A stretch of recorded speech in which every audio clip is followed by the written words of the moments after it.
finish 33-13.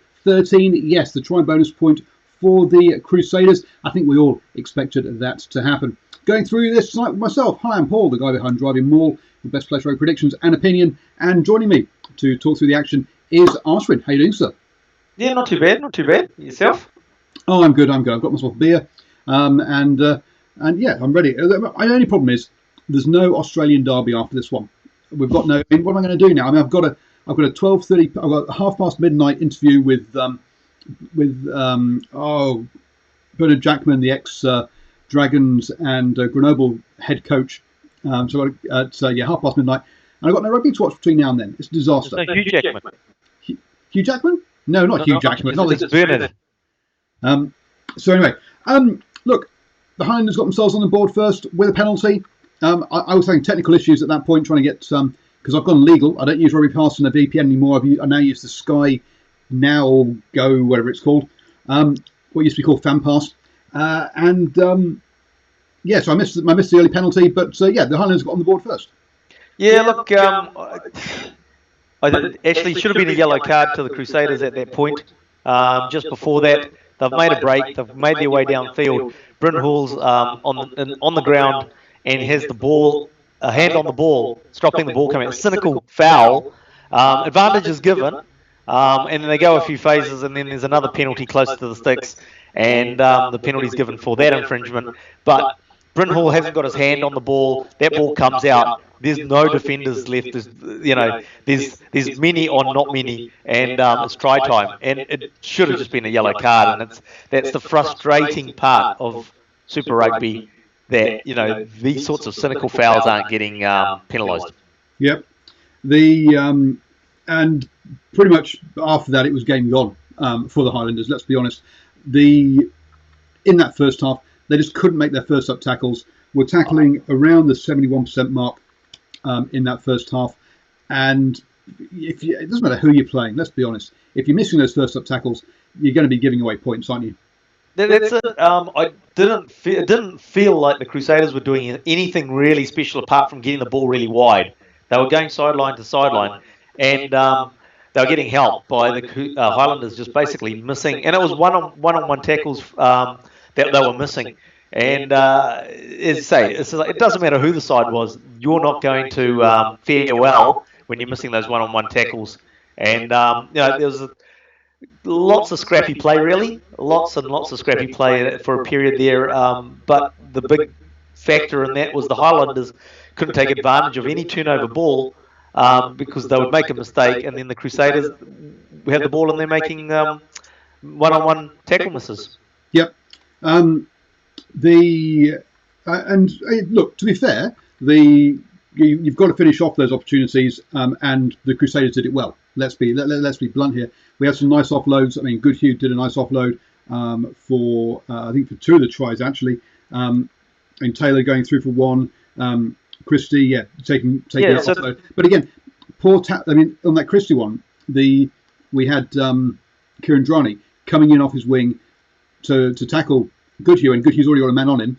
So basically what's happening is that they're missing their one-on-one tackle, so the trust in the defence has gone, right? So you've now got one-on-one tackler coming in, but I don't know whether my teammate's going to make it, so I'll go in there and help them, and I'll leave my wing or my player that I'm marking exposed, and they'll do the offload and the tackle, and away they go. So I think you can see it like that. Kurandrani one's a good one.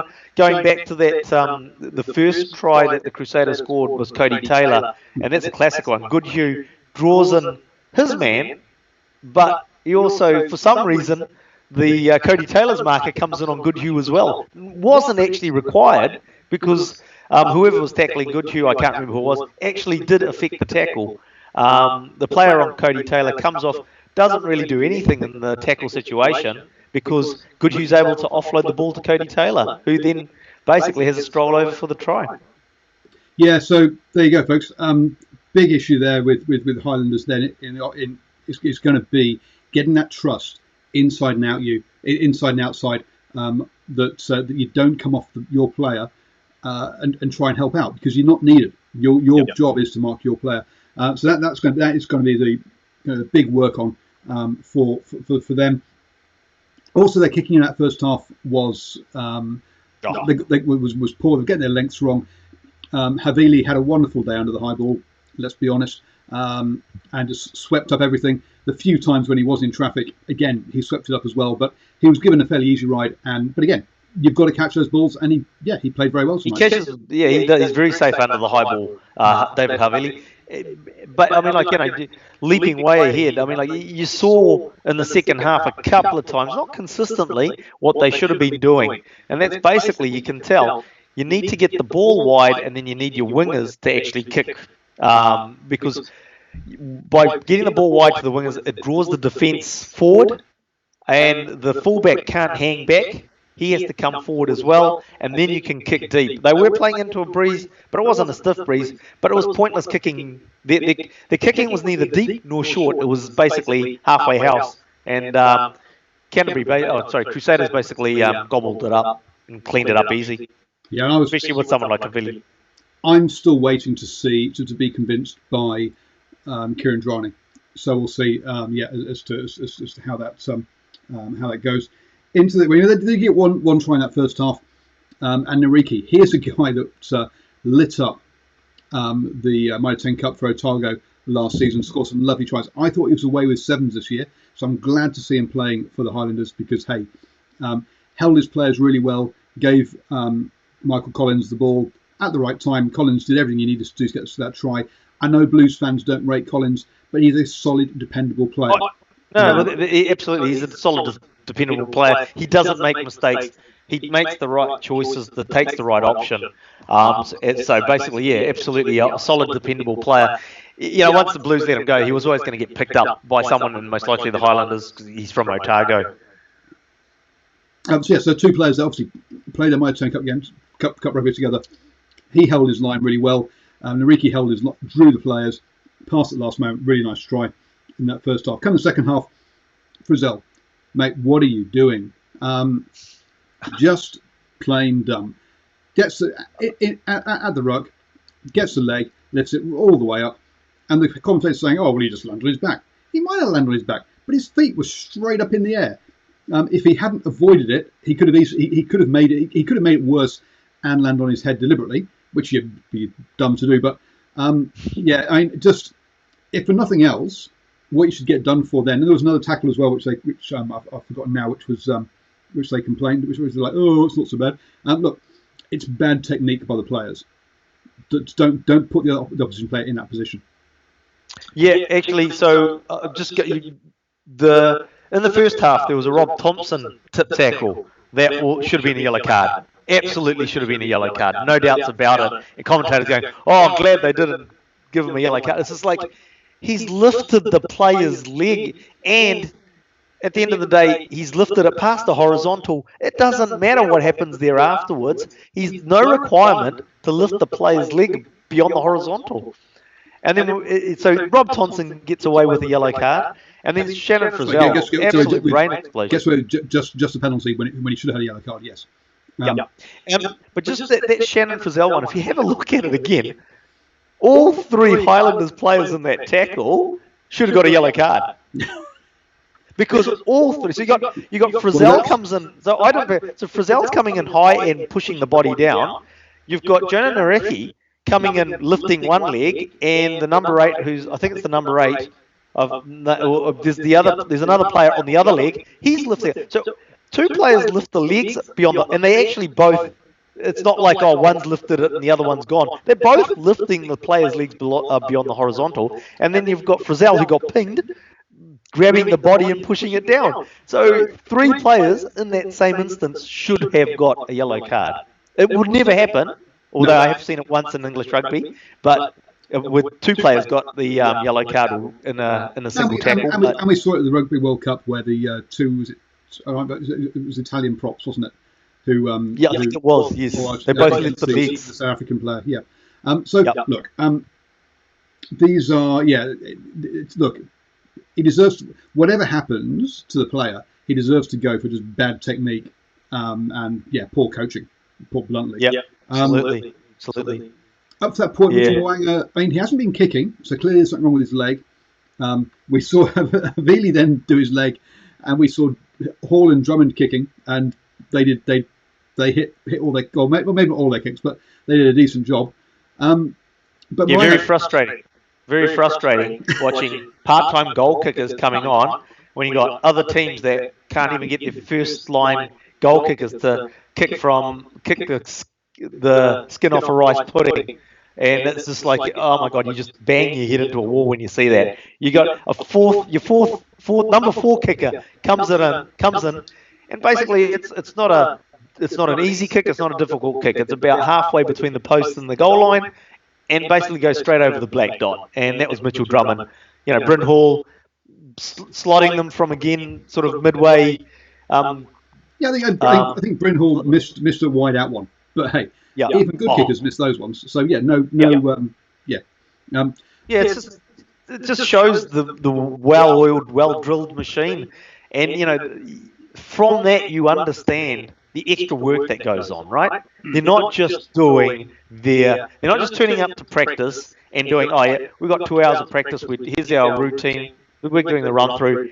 There's extra work going on there. There's lots of skill sessions going on there. As I say, when you've got other kickers within this competition that are the number one goal kickers and they can't get kicks from in front of the goalpost, you're pulling your hair out watching that stuff.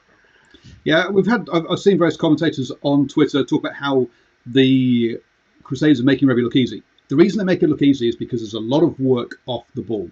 Right now, a lot of that work off the ball tonight got ignored, and we had lots of knock-ons as well in the second half. I reckon the Crusaders shelled at least 3 tries in that second half through knock-ons or taking the wrong options. The Havili break, where he try and throws a miracle pass, a double miss pass out to the winger when he's got Sever Reese on his right-hand side with a clean running. We had that one. I'd say even towards the end, Paul, you've got inside Jack Goodhue just sort of sneaks on the inside and accelerates onto a ball, and he throws a fine pass, a good enough pass to Brett Cameron, who shells an easy pass. He catches that, another inside ball, and they're gone. That's extra work off the ball. We're watching the camera following the game and showing us what the ball carrier is doing. There's a lot of work happening from the people that haven't got their hands on the ball. They're not just standing there going, I've done my job. They're getting back involved and putting themselves in a position where they can do something. And the players, and this is a very different style. The style of rugby that the Crusaders are playing, and it absolutely ran the Highlanders off their feet in that first half, is that if you can see you're about to take contact, pass the ball. Now, if you're good to, you're allowed to take contact and offload. If you're pretty much anybody else, the idea is you pass just before contact. That way, you don't have a ruck. It's not slowed down. It's quick ball. It keeps it alive. The problem for the attacking team when they do that, though, is trying to keep any kind of structure. And the only way you can keep an attacking structure is if everyone is currently running, which is what we're talking about here. And because they do have that, not so much as the difference was intensity, because they do have that intensity, that work rate off the ball, they can keep a structure, whereas you'll see a lot of other teams who'll go through phases and then run out of ideas and lose their structure. The Crusaders don't do that because of all that running off the ball. Yeah, absolutely. I mean, because the other thing that would happen, as I said, either lose their structure, and if you haven't got those players off the ball actually being I was going to say mobile, but they're all mobile. It's just actually, mobilizing in terms of getting to the ball or where the action is. The turnover would happen as well in the tackle, but it doesn't happen, even though there's unstructured play going on because those players are active. Well, I will tell you. One is that they're trying to avoid breakdowns, so you can't get snaffled. And then they are all working the whole time. Conversely, actually, because we've raised the factors that those little micro skills that probably Justin Marshall's favourite word, micro skills, but the micro skills that they obviously that's practice. That's not just the fact that they've got it; it's actually practiced and talked about on the training pitch. But then you've got practice talked about, and you have to have the drive and the willingness to do that running as well. To execute it. And then you've got Aaron Smith, and it's just like probably 3 times when they had good try-scoring opportunities, and he puts in some dodgy as kicks. And it's just like, what were you thinking?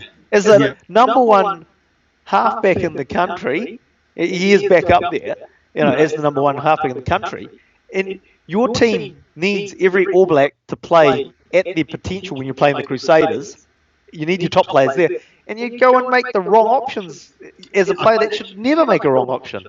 I think We'll take a wrong option. Is that look, before there was Ben Smith at the back, and he basically hung around Ben Smith a lot of the time and said, right, I'll just follow where he's running. And he would get an offload and he'd go and score and stuff like that. For me, I think now the added weight, and there's less and less leaders, and Aaron Smith is now one of the very few All Blacks in there, is that it's kind of like, it's a Sergio Parisi thing with Italy. I have to do everything myself. I have to do the miracle thing. And that's what if those kicks had come off, it would have been going, wow. But they were 1 in 99. Yeah, and we say if the kicks had come off, but they're very low percentage plays. I mean, the classic one was when he does that big right foot step and goes straight up the middle of the broken up ruck. And he's got David Havili in front of him. Sure, it's Jack Whitten on the inside, but he's 10 metres at the most away from the try line, and it's Jack Whitten, the forward. He's going to have the momentum to carry a tackler over the line. Havili was not going to be able to, even if he ran off Aaron Smith, which was not really going to happen. If he ran off Aaron Smith onto Jack Whitten, he would have gone over in the tackle easily. Right, draw the players, done everything right apart from giving the pass. Yeah. He decided, no, I'm going to do it myself. I'm going to grub it through because I don't trust this guy next to me. And that's the problem there. Is that but previously he would have trusted the players around him. And I think it's just now, he doesn't know. There's been a lot of turnover in the Highlanders squad. He doesn't know them. He doesn't trust them. And I think he's trying to do too much himself. Yeah, the interesting point, we've talked about the Ben Smith factor. I think they're also missing someone who wasn't an All Black, in Richard Buckman, because that hard direct running in the midfield, totally. I mean, like, we all underrated. We're not all. There will be the Richard Buckman fans, the Barracuda fans out there, but most of us sort of really underrated him. But now you can really see the impact that he brought to that Highlanders backline in terms of just straightening it up and hitting it hard and taking it up hard and probably having that Crusaders ethic and, always the work rate, having that work rate and just get up and go again. So, so I think that's what we're seeing with Aaron Smith this season. And you could see how good he was playing even with those mistakes ahead of Harrington, because if you were watching Harrington play, you saw a lot of bare arms sticking high up in the air as his passes are flying straight over the heads of the guys he's aiming at, rather than out in front where they can catch them. And if you've got to go up there, then bring it down and do something, you're wasting time. You're giving the defence time to get in your face. And it just makes everything harder. And so, whilst people go, oh, Hamilton came on, didn't make any mistakes, didn't make any bad choices. Well, no, he didn't get himself into the positions that Aaron Smith did to make those bad choices in the first place. But his normal play wasn't anywhere near the same level. I thought, there's... Whilst Aaron Smith was on there was things still happening for the Highlanders. They were making those little breaks and all that. Once he went off and Hamilton came on, it just felt like that Crusaders wall was a Crusaders wall, whereas they were breaching it a little bit before, but they did no breaching it once Hamilton came on. They did seem to settle into one-out rugby for a little while. And you're like, this isn't going to go anywhere, folks. You do not have the ball carriers.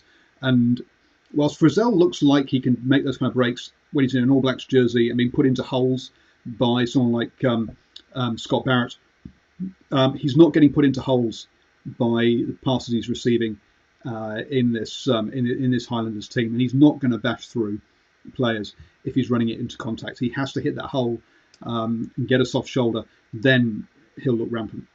And obviously we're focusing a lot on the Highlanders, but just coming back to Nareki too, and I think he is actually a very good talent. But the fact is they're expecting him to create miracles. One time in the game, as you do, you're going at the TV, not quite yelling, but you're sort of saying, what are you thinking? You can't get through 3 players all by yourself.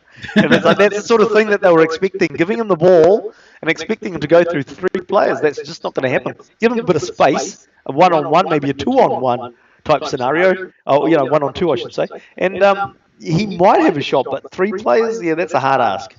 Professional rugby. He is but you're right. He is a talent, and if he was in Sever Reese's situation of replacing an Israel Dag like Sever Reese was last year in the Crusaders setup, you could see him easy scoring a hatful of tries and suddenly getting called up into the All Blacks if he wasn't going to the Olympics, which I think he is.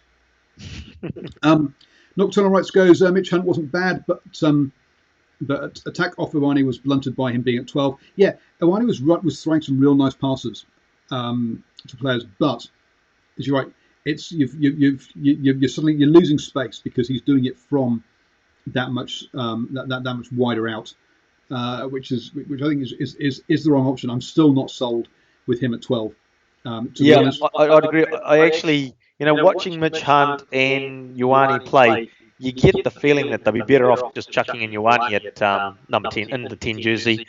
And if they really want to have Mitch Hunt on the field, put him at 15 because he looks like he might be able to. Well, I think he can create if he's got a bit of space. So you put him at 15, and he gets a bit of time and space, takes those fields, those kicks, and he could do something with it.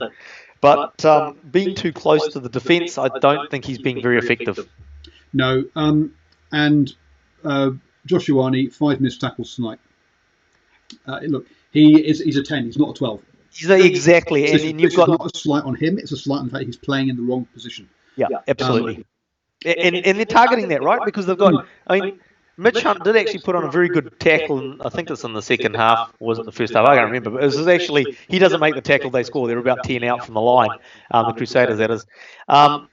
He did put on that one, but effectively you have got a very weak defensive lineup when you've got 10 and 12 of Hunt and Ioane there. Team's going to attack that channel. I mean, Hunt missed 2 as well, so between them they missed 7 tackles. Jesse Parity now went through a big workload, 11 tackles, but missed 5. So he tried to make 17. The score was 33-13, Ronan.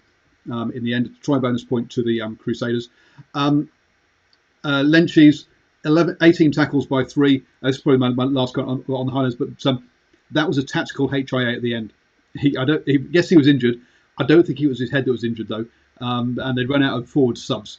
So tactical substitutes, tactical HIA to get him off the pitch, when they're losing by that many. Some players that we've got to talk about on the from the Crusaders side, and Grace and Christie, 2 relatively unknown, or definitely at this level, rookie, but definitely experienced at this level, flankers. Grace, 12 tackles non-missed. Christie, 17 tackles non-missed. Grace, a number of turnovers where he was in there and try-saving in that line-out maul where he hit the hit the player who was just breaking away, pushed him back in. Personally, I thought it was a tackle and should have been called a ruck, but they decided it was still a maul. Those 2 have stood up well when there's a lot of leadership being lost in that loose in the back row forwards. And you know what you'd have to say? I mean, you've got 2 young guys that are... Well, Christie's actually, if I get it right, he's actually gone from the Chiefs down to the Crusaders, I think. I could be wrong there. But Christie was there before isn't he ex-under-20s? You're thinking of Callum Grace. Ah, okay. Callum Grace was the ex-under-20s who I think might have sort of come into the setup but not got game time last year. Tom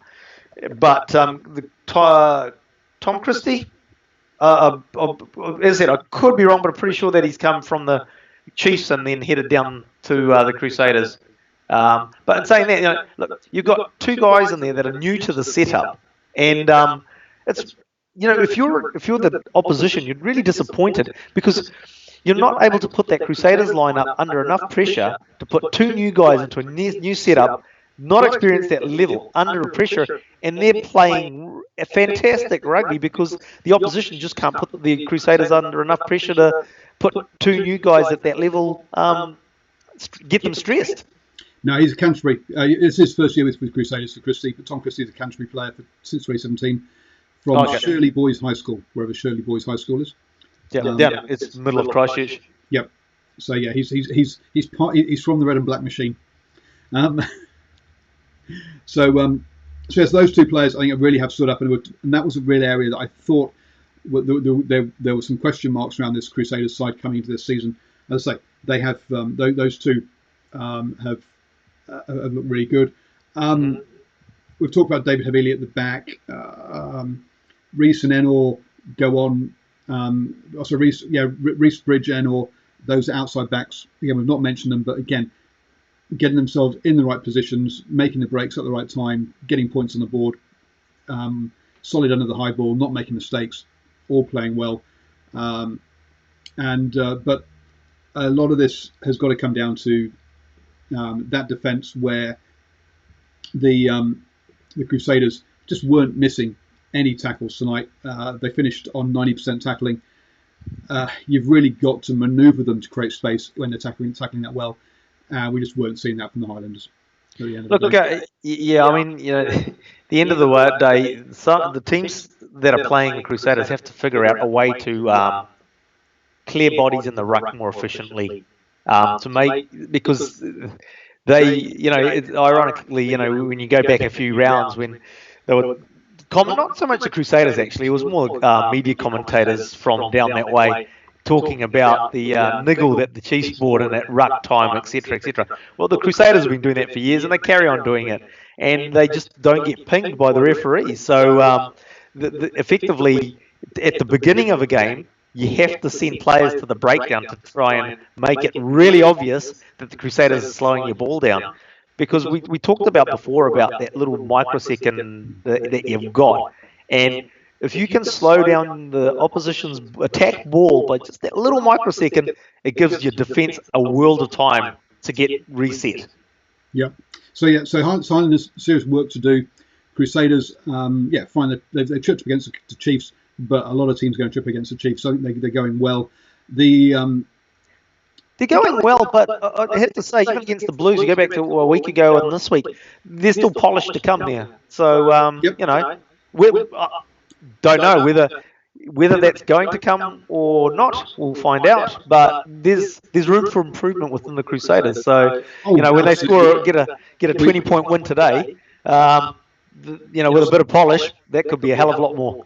So we're talking about a 20-point win here today, when we're said that they left out there at least 3 tries through knock-ons and bad decision making. Yep. This could easily have been a 40-point win for them. So to beat the Crusaders, you're going to need 2 things, which the Highlanders didn't have today. One is a strong scrum, because the Highlanders scrum is going backwards. You have to put them under pressure there. And 2 is you've got to get your line speed right up and hit the ball carrier. If you allow them to do those those passes before contact, you're going to get ripped to pieces, because your defensive structure is going to get pulled apart at some point. That's the kind of thing we're going to see probably from teams like the Sharks, perhaps the Stormers, when they come up against those sort of teams. South African teams, yep. And as you say, that's what the Chiefs did with lots of niggle at the breakdown and made it an absolute fight. If you don't do that against this Crusaders team, they just put too much work in off the ball, and you're going to get beaten. If you don't do that, you're giving them a free ride to play their game. And you've got to put, it's not specific to the Crusaders, is it? You give any team time to play their game, and they're probably going to be pretty good at it. And the Crusaders are too well oiled to give them that opportunity. And not to actually point yet, the Highlanders did bomb tries as well. Yes, no, I totally agree. They did, but they also had other tries denied to them by good scramble defence. By the Crusaders as well. But still, we knew who was winning this game from before the game started, but definitely from the 20th minute or 23rd minute onwards. Once they got a couple of tries up, but still enjoyable rugby to watch. I enjoyed the game. Thank you very much for going over all the action with me, Alstron. No worries.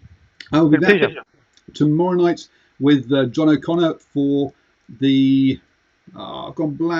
Chiefs Brumbies, and as he's a Sharks fan, we might talk about the Rebels versus Sharks game earlier as well. But that's not scheduled at the moment. But if the Sharks win, I've got a funny feeling I'll want to have a chat about that one. So, folks, don't forget, hit subscribe and the bell down below so that you don't miss any of the shows. And do check out DrivingMaul.com for all my predictions and opinion pieces as well.